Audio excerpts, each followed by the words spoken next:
Well, there's extraordinary gratitude for the generosity that the GUF has provided in the gathering of funds. We also gathered some funds here locally and from some other friends, and we sent about 6 cars, truckloads of goods to Ukraine.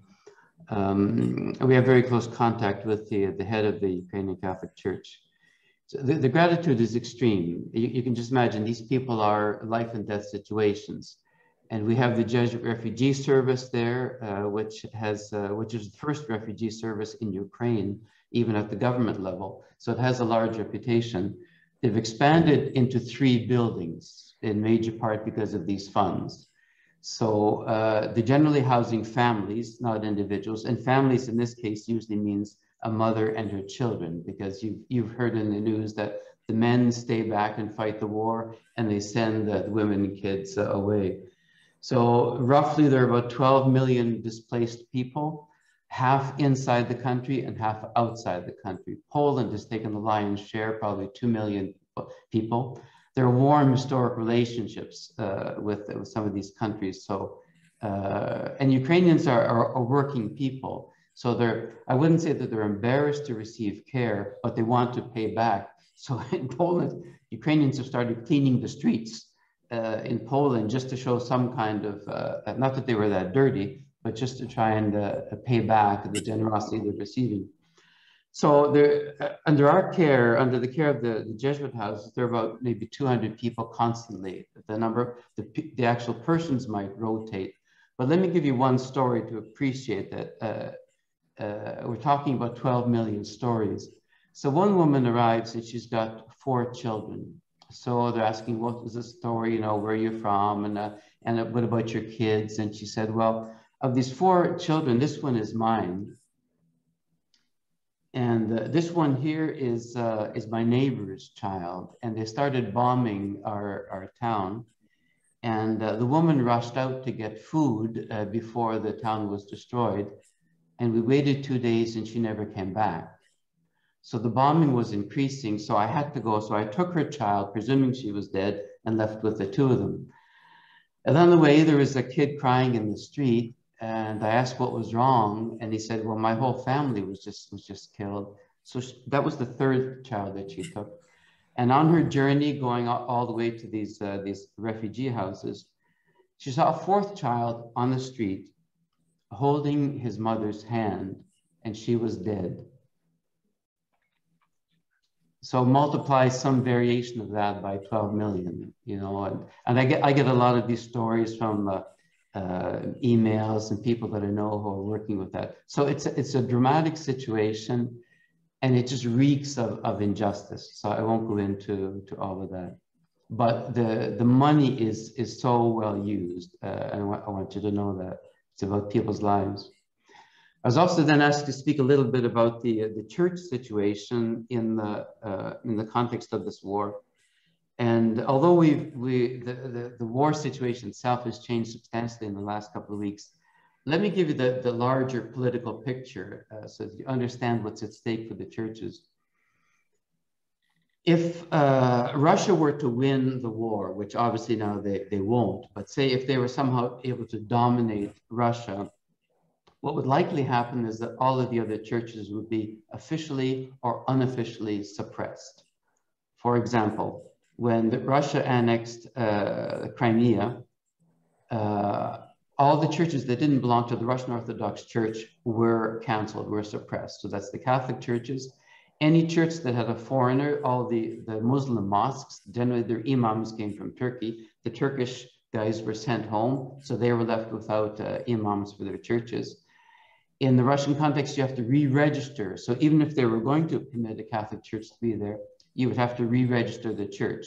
And that's where the informality comes. If they don't want you, they don't have to create a law to say they forbid this or that church from existing. They just won't grant the license for some reason. So you can imagine in this context that the largest church in Ukraine is the Ukrainian Orthodox Church.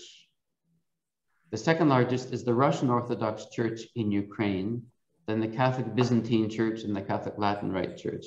So you can imagine that immediately Russia would outlaw the competitive Ukrainian Orthodox Church, because the Russian Orthodox Church doesn't believe it should exist. You might have known this, that the head of the Ukrainian Catholic Church, the Byzantine Rite Church, he was on the list of people to be shot when Russia invaded. So they had a list of, I forget how many people, but his name was on that list. And in fact, advanced secret troops were in the country, and they put an electronic indicator on his cathedral in Kiev so they could target it with a bomb. So all of this stuff was thought through and pre-prepared. So there's no doubt that churches would be just shut down, religions be repressed, and the only broadly legal church would be the Russian Orthodox Church. And just to give you an example of the severity, I mean, when I was in Ukraine, I had meetings in Russia maybe a dozen times and worked closely with the Jesuits there. It's impossible to register a Catholic church from nothing in Russia. You can only do it on the basis of one of two things. You have to show that the church existed before the Russian Revolution. And if the church existed before the Russian Revolution, say in 1917, then you have the ability to argue for the church being reinstated. And the second is if the Catholic Church is serving immigrants, in other words, non-Russians, then you have a chance of registering a church. You cannot simply build a Catholic Church in Russia, even if Russians are requesting it. So for example, in the city of Tomsk, which is about 300 miles to the north of Novosibirsk, which is pretty far from pretty much everything, there happened to be a lot of Poles and a lot of Germans who lived there who were in the camps. They were in the labor camps and the gulags. They had been transferred into that region by Stalin. So they were already there for a couple of generations, 3 generations. The Soviet Union collapses. Poles and Germans in good numbers moved to the city of Tomsk. They were allowed to have a Catholic church because they were historically Poles and Germans, not considered Russians, even though today they are Russian citizens. So we have a parish there. Anywhere else, the answer is no. For example, in St. Petersburg, there was a major Catholic cathedral before the Russian Revolution, a beautiful building, and the Catholic Church was lobbying to have it back. It was in the courts, the discussions were going on. Legally, they had the right to have it back. All of a sudden, they read in the newspaper that it's been granted to the Russian Orthodox Church. Without due process, without any other communication, they read it in the newspaper, they complain. And the Russian Orthodox Church, not the state, the Russian Orthodox Church answered the complaint. And they said, there aren't enough of you to have a church, but we can use the church much better than you can. So the rule of law doesn't obtain in Russia would be the simple way of putting it. If you take the other situation, which is the more likely scenario at this stage, that Ukraine remains Ukraine, either with entire territorial integrity or the vast majority of it, Ukraine has no problem with the existence of many religious entities. The Catholic Church is highly respected, even though it's not the largest church. In fact, it's probably normally the head of the Ukrainian Catholic Church seems to be the most respected religious leader in the country, partly because of the works that the Catholic Church does and the education of the Catholic clergy. It's always highly respected. There's no threat to any church, but you can imagine now with the Russian Orthodox Church and the position of the Patriarch in Moscow, my summary is this. The summary statement of the Patriarch is, if Putin says something today, tomorrow Patriarch Kirill says the same thing and he adds the word God into the sentence. And that's the only difference. And nobody doubts that it's a political organization. I won't go into great detail on that, but it's pretty much a political organization. So the fact that he has come out saying that Ukrainians and Russians were all one family, there's no difference between us, and the Ukrainians shouldn't resist the Russians coming into the country, pretty goofy things being said, and that democracy is from the devil, ecumenism is from the devil, all these sorts of things.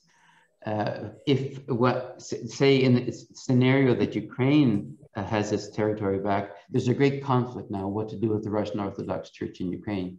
It itself was split. During these couple of months, at least 700 parishes have transferred over to the Ukrainian Orthodox Church. 500 priests of the Russian Orthodox Church in Ukraine have asked for an Orthodox council to have Kirill removed from office because he's promoting war, he's not promoting peace and all this kind of stuff. So what will happen with the Russian Orthodox Church internally is a big question. And the Ukrainian government doesn't know whether to outlaw it or not, because it's like it's an enemy within, is basically the way it is right now. I must say that one of the things that the Ukrainian church does, I should add this, that the 46 to 48% of the Russian Orthodox Church is in Ukraine.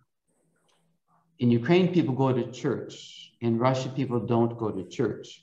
So if the Russian Orthodox Church in Ukraine is separated from Moscow, Moscow loses half of its church. So that's one of the biggest nervous things for Patriarch Kirill, to see half of his church go. To give you a statistic, on Easter Sunday, all of Ukraine goes to church. It's a very religiously oriented culture.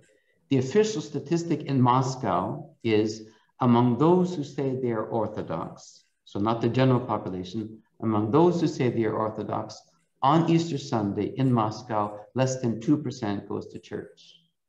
So you can see the significance of Ukraine for the Patriarch in Moscow. It's huge. Maybe then the last thing that I'll say, then if there are questions, fine. The preaching in Ukraine is extraordinary. I mean, it's a real spiritual journey through the dark night of the soul, the cross, and the hope of the resurrection. But many of them are televised. I look on the internet and I follow them. And so you're having like these bishops and priests who themselves are going through the horror and finding the voice of God in the horror and preaching that. And sometimes they're preaching through their tears. We had a conference here in our building with the head of the Ukrainian Catholic Church, who's a good friend in Kiev. He spoke for about 48 minutes. And through his passion and through his tears, he was describing what was going on and what the mission of the church is in this context. And I have to say, it's extraordinary, the self-sacrifice, even sacrifice of lives in the church for the sake of the people. And even preaching things like this, that we can't turn our opponents into enemies. We can't let our pain turn into hatred of Russians. So we have to kind of keep this balance, and injustice is being done, and we have to cry for justice, etc. It's kind of moving preaching that they're doing. Yeah, we have here about 30 students from Ukraine, and what we have said, we did two things this year. We didn't say this out loud for obvious reasons, but we said that we won't insist on the Ukrainians doing their work. In other words, the mark that they had by February, that's the mark that they'll get for the year.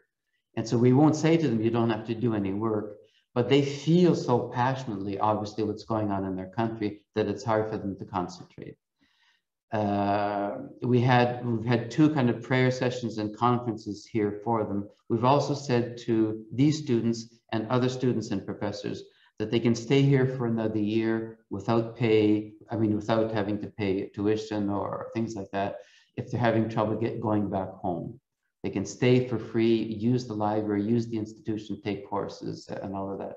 And a couple of professors from Ukraine have picked up on that. Virtually all the students here are sponsored. So the Vatican sponsors most of them. There are some local bishops and then some charitable organizations for the formation of priests will sponsor them. And we sponsor probably of all of our students, we sponsor about 30 of them.